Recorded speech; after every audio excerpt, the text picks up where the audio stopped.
Hello दोस्तों, good morning, नमस्कार। कैसे हैं आप लोग? सुबह के बज चुके हैं 9 और मैं हूं आपका होस्ट, आपका दोस्त अभिषेक वर्मा, आपका स्वागत करने के लिए तैयार easy maths with Nehra sir YouTube channel पे। यहाँ इस समय 9 बजे सुबह सुबह के अच्छे मौसम में हम ये मैथ्स के आपके लिए फ्री कोर्स की वीडियो प्रोवाइड करवा रहे हैं, जहां पर हम अभी प्रॉफिट और लॉस पढ़ रहे हैं। अभी हम प्रॉफिट एंड लॉस को कंटिन्यू कर रहे हैं आगे, जिसके बाद हम देखते हैं कि इस प्रॉफिट एंड लॉस में बेस्ट अप्रोच क्या होनी चाहिए हमारे सवालों को डिस्कस करने के लिए। तो आज की क्लास शुरू करते हैं एक शानदार सवाल के साथ। तो आज की क्लास का पहला सवाल ये रहा आपकी कंप्यूटर स्क्रीन पे। A trader marks up his goods by 120% and offers 30% discount. ये एक डीलर है, वो क्या करता है? ये डीलर वही है जो इंडियंस के माइंड को समझ चुका है कि ये पहले ही कीमत बढ़ा देता है और फिर उसके बाद में डिस्काउंट दे देता है। He sells marks up his goods by 120%, की 120% पहले ही बढ़ा देता है और 30% का डिस्काउंट दे देता है। फिर what will be the selling price if the cost price is 750। जी, तो अगर किसी वस्तु का कॉस्ट प्राइस अगर 100 रुपए है, 750 है, तो उसके लिए सेलिंग प्राइस क्या होगा? अब आप देखो, एक व्यापारी अपनी वस्तुओं को 120% से बढ़ाकर चिन्हित करता है और 30% की छूट देता है। यदि लागत मूल्य 750 हो तो विक्रय मूल्य क्या होगा? अब आप देखो, या तो इसको परसेंटेज में कैलकुलेट कर लो या फिर एक तरीका और है, वो हम देखते हैं। सिंपल तरीका हमने मान लिया, let CP is equal to 100। क्यों मैंने माना है 100 रुपए?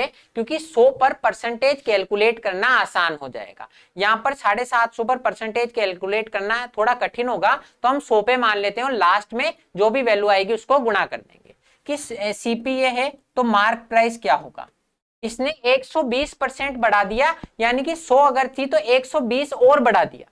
कि 100 अगर थी तो 120 और बढ़ा दिया, यानी कि 220।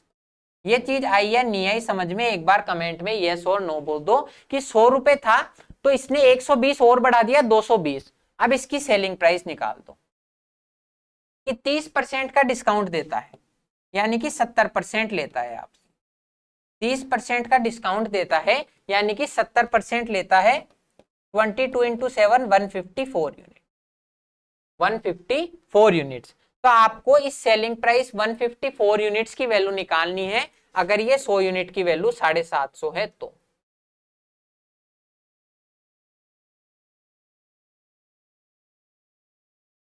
अगर इस 100 यूनिट की वैल्यू 750 है तो इस 154 की वैल्यू क्या होगी? तो इस 154 को 15/2 से गुणा कर। कैसे? कि हमने क्या किया कि 100 की वैल्यू को 100 को 7.5 से गुणा किया, यानी 15/2 से। तो सेलिंग प्राइस 154 आया है, तो इसको 15/2 से गुणा कर देंगे। 77 into 15 which is equal to 1155। ये आपका आंसर। क्योंकि 15 सत्ते 105 और 105 को 11 से गुणा करेंगे तो 1155 रुपए आपका आंसर आ जाएगा। अब आप देखो, इसमें ज्यादा कैलकुलेशन नहीं हुई, सिर्फ 15/2 से गुणा हुआ। तो आपको भी ऐसे समझना है क्या कि हमने मान लिया 100 रुपए प्राइस था, तो मार्क प्राइस क्या हो गया? 120 बढ़ा दिया तो 220। अब 220 पे 30% डिस्काउंट दे देगा, यानी कि आपसे लेगा कितना? 220 का 70%। तो 220 का 70% 154। अगर 100 की वैल्यू सवाल में 750 दी हुई है तो 154 को 7.5 से गुणा कर देंगे, 1155 रुपए आंसर आ जाएगा। या फिर आप इसको ऐसे भी कर सकते हो, ये तो हमने मान के कराया, हम हर एक चीज के अलग अलग मेथड देख रहे हैं। तो यही क्या होगा, आप सेलिंग प्राइस डायरेक्ट निकाल दो। कि 750 इसका कॉस्ट प्राइस है, तो इसमें 100 से 120 बढ़ाया है तो 220। ऐसे भी कर सकते हो कि हमने 120% बढ़ाया है, यानी कि अगर 100 की वैल्यू 750 है तो मार्क प्राइस हो गया 220। फिर उसके बाद में इस पे 70% ही हम लेंगे। ऐसे भी कैलकुलेट कर सकते हो, जैसा आपको उचित लगे आप वैसा कर सकते हो। कि हमने क्या किया कि अगर 100 सीपी है तो हम उसका मार्क प्राइस कर देंगे 220। तो 750 को 220/100 से गुणा कर देंगे और 30% का डिस्काउंट दिया है, यानी कि 70% हम इससे लेंगे। अब आप चाहो तो यहां से कैलकुलेट कर लो, आंसर वही आना है आपके। ये 2 जीरो से ये 2 जीरो तो कट जाएगी। ये 25 से कटेगा 30 बार और ये 25 से कटेगा 4 बार। तो आप इसको सॉल्व कर दो। ये जाएगा 11 बार 2 और ये जाएगा 15 बार। तो भी आपके सामने आएगा 1155 रुपीज। अब आप चाहो तो इससे कर सकते हो, चाहो तो उससे कि 750 इंटू 220/100 से गुणा कर देंगे तो आ जाएगा मार्क प्राइस और उसका 70% है सेलिंग प्राइस। तो सेलिंग प्राइस हो गया 1155। जैसा आपको उचित लगे दोनों में से आप उससे कर सकते हो। अब करते हैं next question. Two shopkeepers announce the same price of 700 for a swing machine, कि दो दुकानदार हैं वो सिलाई मशीन के लिए 700 रुपए की फिक्स आपके प्राइस घोषित करते हैं। The first offer successive discount of 30% and 6%। पहला दो डिस्काउंट देता है सक्सेसिव 30% और 6% का। And while the second offer successive discount of 20% and 16%। दूसरा क्या करता है 20% और 6% के दो सक्सेसिव डिस्काउंट देता है।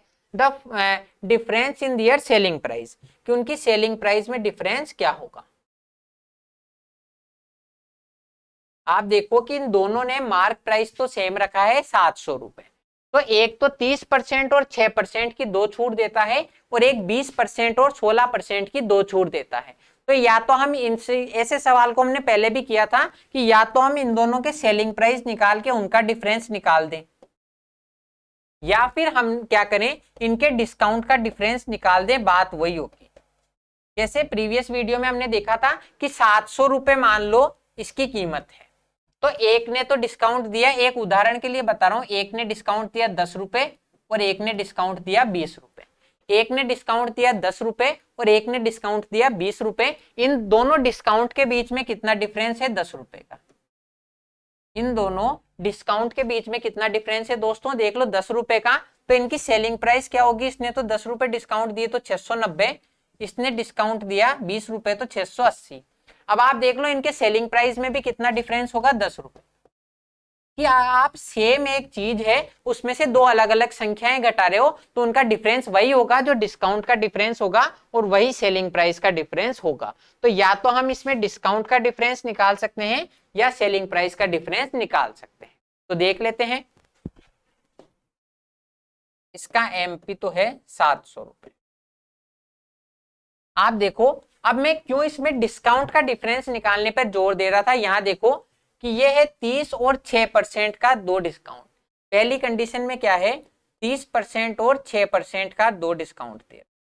दूसरी कंडीशन में क्या है 20% और 16% के दो डिस्काउंट दे रहा है।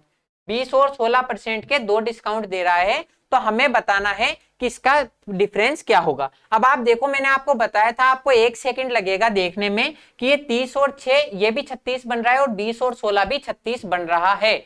a plus b minus a b upon 100 होता है डिस्काउंट का फॉर्मूला।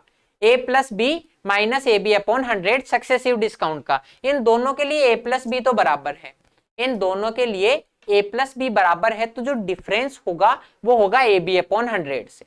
डिफरेंस किससे जनरेट होगा ए बी अपॉन 100 से। तो हम a प्लस बी तो निकालेंगे नहीं, a प्लस बी सेम, तो हम केवल यहां पर देख लेंगे ए बी अपॉन 100 में कितना डिफरेंस है। तो ए बी अपॉन 100 कितना होगा 30 इंटू 6/100, 30 इंटू 6/100 यानी कि हो गया 1.8%। 30 इंटू 6 हो गया 180, 180 में 100 का भाग दे दो 1.8%। वहीं 20 और 16 के लिए देखें, ये पहली कंडीशन के लिए है और ये दूसरी कंडीशन। इसमें ए बी अपॉन 100 क्या होगा 20 इंटू 16/100, 20 इंटू 16/100। तो यहां पर 20 इंटू 16 हो गया 320, 100 का भाग देंगे 3.2%, 3.2%। मतलब ये इससे 30 और 6 36 तो बराबर हो जाएगा। ये 1.2% और 3.2% का डिफरेंस आएगा यहाँ पर। तो डिफरेंस हम निकाल देंगे, इनके बीच में डिफरेंस है 1.4%। 3.2 कितना ज्यादा है 1.8 से, तो 1.4% का डिफरेंस है। हमें डिफरेंस काय में चाहिए पैसों में, डिफरेंस चाहिए पैसों में। तो पैसों में निकाल देंगे 700 का 1.4%, कि 700 का 1.4% कितना हो जाएगा, ये 00 से 00 कट जाएगा, 14 सत्ते 98, 9.8 रुपीज, 9.8 रुपीज ये आपका आंसर हो जाएगा। अब आप इसको देखो कई तरीके से कर सकते थे, लेकिन ये सबसे शॉर्टेस्ट मेथड है। आप वहां पे 30% से निकालो वैल्यू, फिर 6% से निकालो, उसमें टाइम लगेगा। हमने क्या किया, एमपी दोनों के लिए सेम है, तो यहाँ पर भी 30 और 6 है, यहाँ 20 और 16 है, दोनों के लिए a प्लस बी तो सेम है, तो डिफरेंस जनरेट होगा ए बी अपॉन 100। यहाँ पर ए बी अपॉन 100 है 1.8%, यहाँ ए बी अपॉन 100 है 3.2%, यानी इनके बीच में डिफरेंस कितना आया, 1.4% का। 700 का 1.4%, 7 से गुणा कर दो, 9.8 रुपए का इनके सेलिंग प्राइस में डिफरेंस होगा, क्योंकि जो डिस्काउंट में डिफरेंस होगा वही सेलिंग प्राइस में डिफरेंस होगा। आंसर करते हैं नेक्स्ट का। अब A car dealer purchased a car for 10,85,000, मतलब 1,08,500, 1,08,500 and spent some amount on his maintenance. He sold it for ₹1,56,250। ये एक व्यक्ति है, कार डीलर है, उसने 1,08,500 रुपए में एक पुरानी कार खरीदी और कुछ अमाउंट इसके मेंटेनेंस पर लगाया। He sold it for ₹1,56,250। इसको 1,56,250 में बेच दिया, thereby earning a profit of 25%. How much money did he spend on the maintenance of the car? कि इसने अगर ऐसा किया है तो इसने मेंटेनेंस पर कितना खर्चा किया। ये कंडीशन क्या है, आप देखो, वही कचरा सेट वाली कंडीशन है। इसने एक पुरानी कार खरीदी 1,08,500 रुपए में, कुछ पैसा इसकी मरम्मत पर लगाया, हमें नहीं पता वो पैसा कितना है, और फिर इसको बेच दिया 1,56,250 रुपए में। 1,56,250 रुपए में बेच दिया, उस पर इसको कितना वो हुआ लाभ, 25% का। 25% का लाभ हुआ, तो हमें ये बताना है मेंटेनेंस पर कितना रुपया लगाया। तो बिल्कुल आसान सवाल है। अगर लैंग्वेज में आपको घबराहट थोड़ी हो रही है तो अभी देखो हम कैसे इस घबराहट को दूर करते हैं। 25% का लाभ कमाया, 25% का लाभ कमाया, प्रॉफिट हुआ 25%, यानी 1/4, 1/4 का। यानी कि अगर 4 रुपए इसका कॉस्ट प्राइस था तो इसने 1 रुपए का मुनाफा कमा लिया। 4 रुपए अगर इसका कॉस्ट प्राइस था तो इसने 1 रुपए का मुनाफा कमा के 5 रुपए में बेच दिया। ये चीज आई है नहीं आई समझ में कि 4 रुपए तो प्रॉफिट था, 1 का मैंने मुनाफा कमाया तो 5 में बेच दिया। अब हम देखते हैं 5 की वैल्यू सवाल में। 5 यूनिट की वैल्यू दी हुई है 15,6,250। 1,56,250 5 यूनिट की वैल्यू है, तो 4 की वैल्यू निकाल देंगे। देखो 1 यूनिट की वैल्यू क्या हो जाएगी, इसमें 5 का भाग दे दो, 3, 1, 2, 5। 1 यूनिट की वैल्यू होगी, 5 का भाग देंगे तो 31,250 रुपए। 4 की वैल्यू निकाल दो, तो ये 0 तो ऐसा का ऐसा, ये हो जाएगा 500 और ये 12, ये हो गया 1,25,000। कैसे हमने किया कि 5 यूनिट की 25% का प्रॉफिट कमाया, यानी 4 रुपए की लाया तो 5 की बेची है। 5 की वैल्यू 1,56,250 है, तो 4 की वैल्यू कितनी हो जाएगी, 1,25,000। 1 की वैल्यू निकाल दो 5 से और 4 की वैल्यू निकाल दो, मतलब इसके ओवरऑल ये पड़ी थी 1,25,000 की। कितने की पड़ी थी, 1,25,000 की। तो ओवरऑल कैसे, जो इसने खरीदा वो प्लस मेंटेनेंस, तो ये इसका हो गया कॉस्ट प्राइस प्लस मेंटेनेंस, ये टोटल प्राइस हो गया ना। तो कॉस्ट प्राइस अगर मैं इसमें से घटा दूं जितने की इसने खरीदी थी, या इसको यूं कह दो बाई, जितने में बाई करी वो, प्लस जो मेंटेनेंस में लगाए वो, दोनों मिला के इसके 1,25,000 की पड़ी थी। खरीदी कितने में थी, 1,08,500 में। तो बचा हुआ जो है वो मेंटेनेंस में लगाया होगा, तो मेंटेनेंस का निकाल देंगे कि 1,25,000 की टोटल इसके पड़ी मेंटेनेंस सहित, उसमें से 1,08,500 की तो इसने खरीदी थी, तो मेंटेनेंस में कितना लगाया, 16,500। ये आपका आंसर। कैसे, देखो 1,25,000 में से अगर मैं 8,000 घटाता तो बचते 17,000, 500 और घटा दो 16,500, तो मेंटेनेंस में इसके लगे 16,500। जैसा सवाल कहेगा हम उसको उसी के अकॉर्डिंग कड़ी से कड़ी मिलाकर करेंगे कि 4 की लाया 5 में बेचा, 5 की वैल्यू 1,56,250 है, तो 4 की वैल्यू आ गई 1,25,000। मतलब टोटल इसके 1,25,000 रुपए की पड़ी थी, जिसमें 1,08,500 रुपए तो इसने खरीदने में लगाए थे, तो मेंटेनेंस में लगाए 16,500।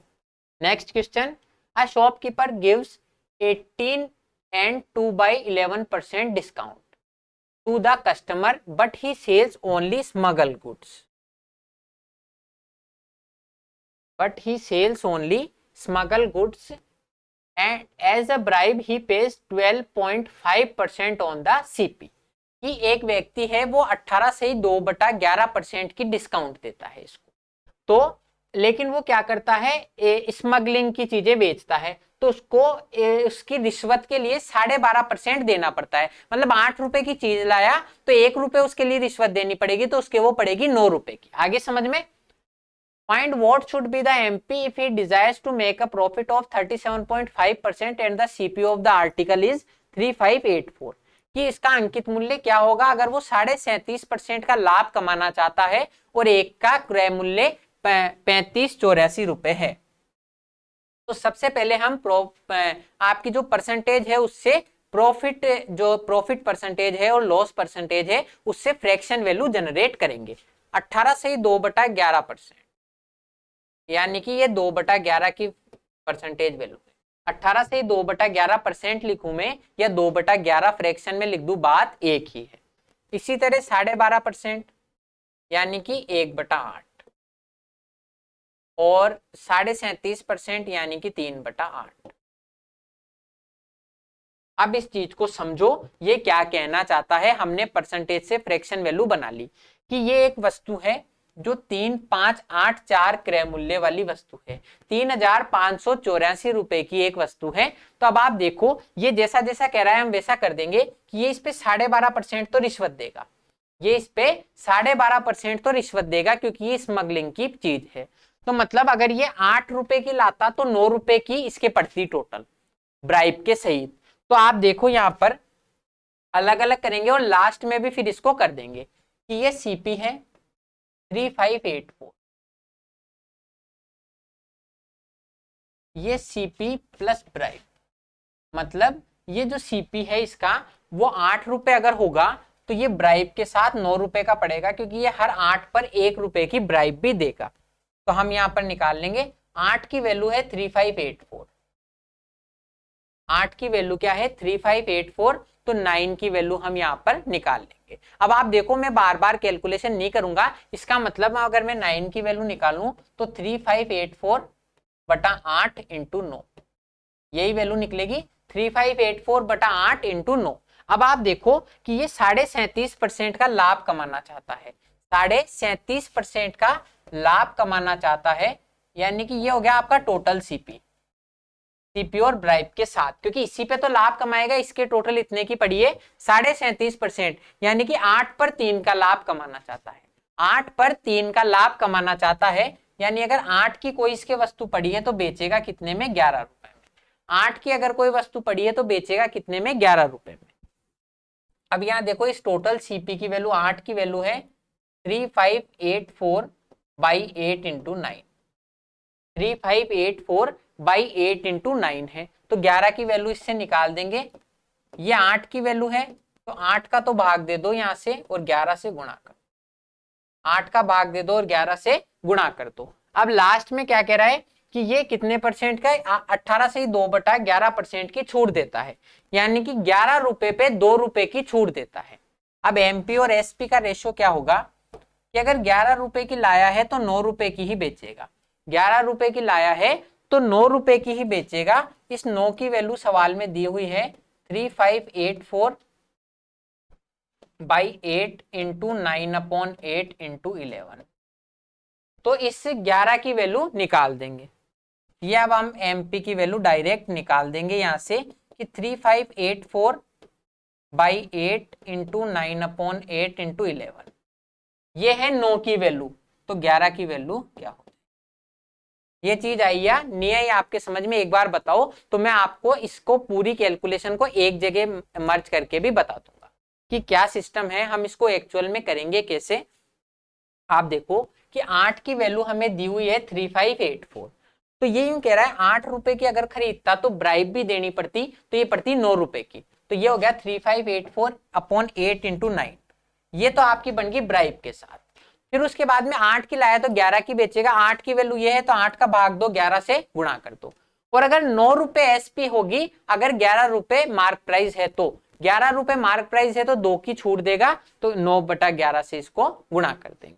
तो अब इसको सोल्व कर लो। 9 से 9 कट गया, ये 8 से कटेगा, 8 चौक 32, 8 चौक 32, 8 अंटी 64, 8 से इसको काट दो, 56। अब हमें 56 को 11 से गुणा करना है, फिर से 11 से गुणा करना है। तो आप या तो ये देख लो इनमें से कौन सी ऐसी संख्या है जो 11 से डिविजिबल है, वही हमारा आंसर होगा, क्योंकि नन ऑफ दीज है नहीं। तो 11 से डिविजिबिलिटी का रूल आपको पता ही है, सम संख्याओं को जोड़ो और विषम संख्याओं को जोड़ो, उनका डिफरेंस कर दो तो वही होगा। जैसे 4536 है, ये 11 से डिविजिबल होगा या नहीं, इसको कैसे जांच करेंगे? 5 और 6 11, 4 और 3 7, इनका डिफरेंस 4 आ रहा है, तो ये 11 से डिविजिबल नहीं होगा, क्योंकि इनका डिफरेंस या तो 0 हो या फिर 11 हो, वही आंसर होगा। 5656, इन दोनों का सम तो है 12, इन दोनों का सम है 10, इनका डिफरेंस आ रहा है 2, तो 11 से डिविजिबल नहीं होगा। फिर देखो 6776, यहां पर डिफरेंस आ रहा है 13, सॉरी सम आ रहा है 13, और यहां पर भी सम है 13, तो 13 और 13 दो जगह समय, यानी कि डिफरेंस हो गया 0, तो ये हमारा 11 से डिविजिबल हो सकता है। चांस है कि ये हमारा आंसर हो। 8089 निकाल देंगे, तो ये तो हो गया 9 और ये हो गया 16, तो इन दोनों का डिफरेंस कितना है? 7, तो ये भी 11 से डिविजिबल नहीं होगा। और 7500, तो इन दोनों का डिफरेंस हो गया 7 और 5 का अंतर 2, तो ये भी 11 से डिविजिबल नहीं होगा। एक ही ऑप्शन 11 से डिविजिबल है, तो हमारा आंसर भी वही होगा।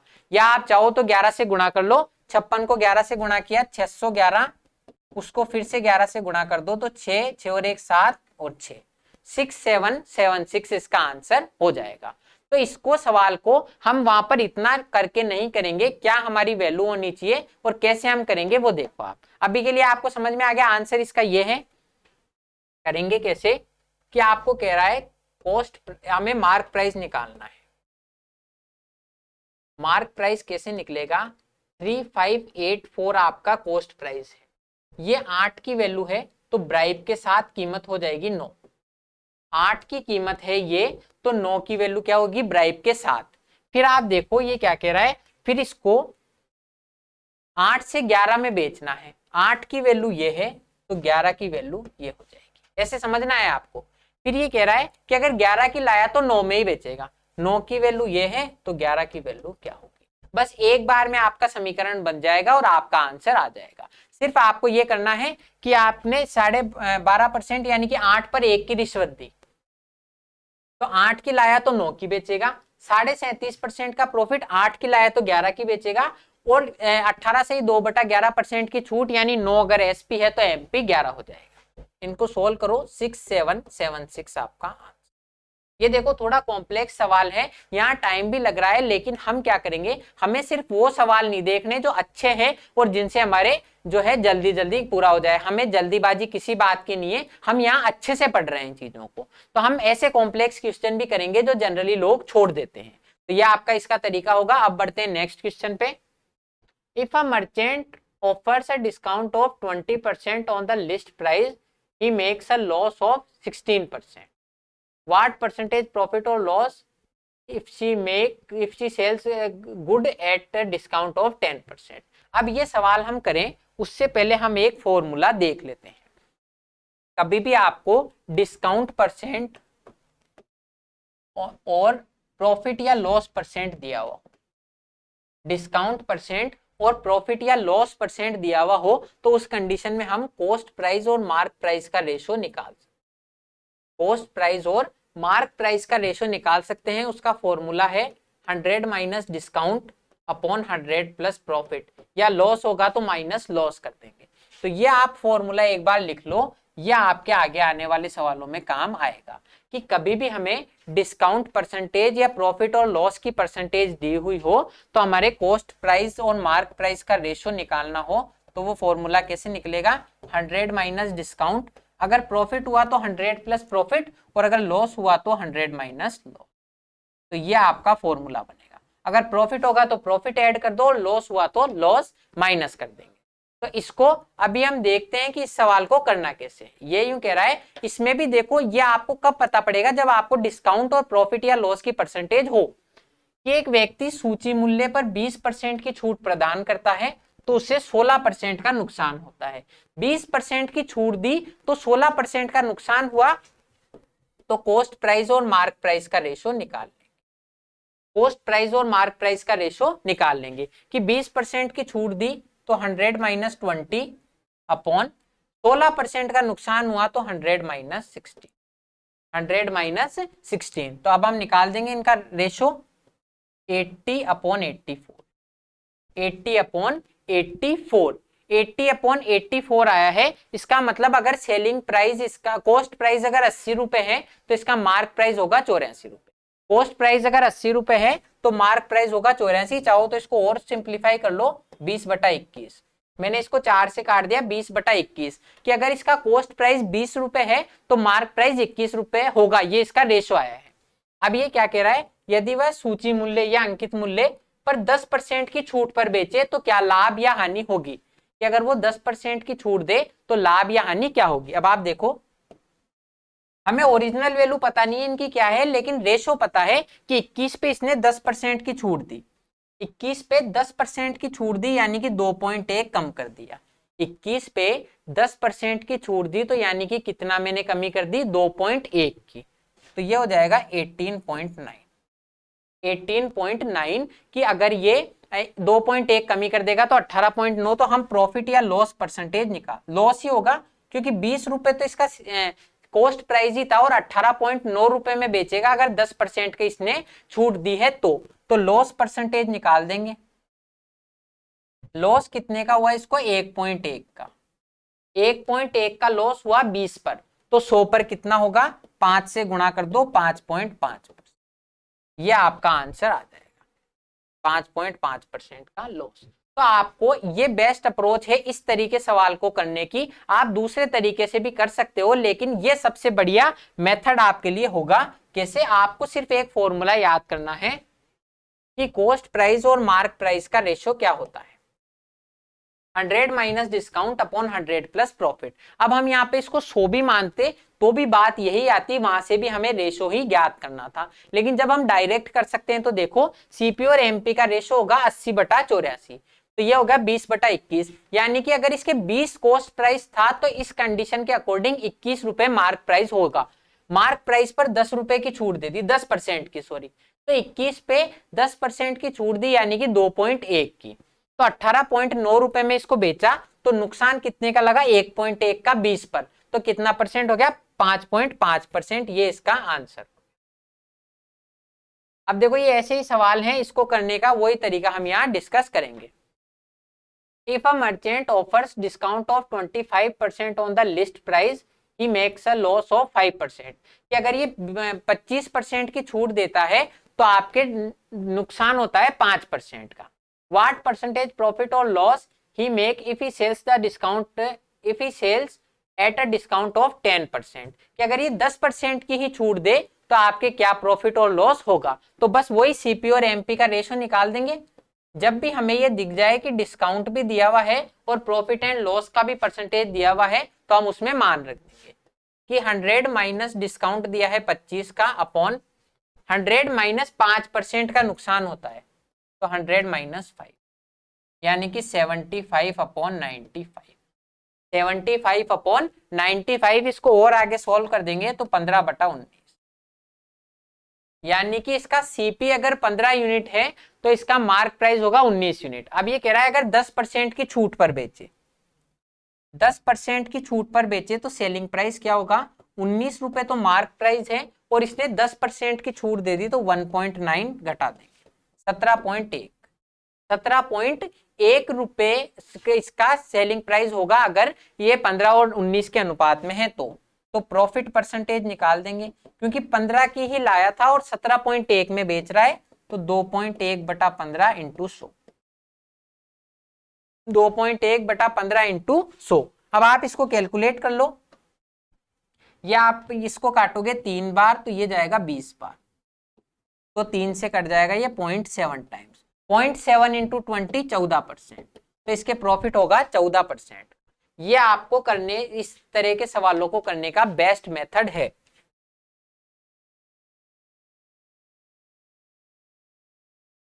तो यहां पर आंसर आएगा 14%। हमने क्या किया कि सीपी और एमपी का डायरेक्ट रेशो निकाल सकते हैं। 100 माइनस 25 75, 100 माइनस 5 95। यानी कि अगर इसका सीपी 15% होगा तो इसका एमपी होगा 19। तो आप कह रहा है 19 पर 10% की छूट दे रहा है। 19 पर कितने परसेंट की छूट दे रहा है दोस्तों? 10% की। 1.9 की कमी कर देंगे, 17.1 में बेच रहा है। 15 रुपए की लाया था, 17.1 में बेच रहा है, तो प्रॉफिट हो गया 2.1 का 15 पे। तो 100 पर कितना होगा? 14%।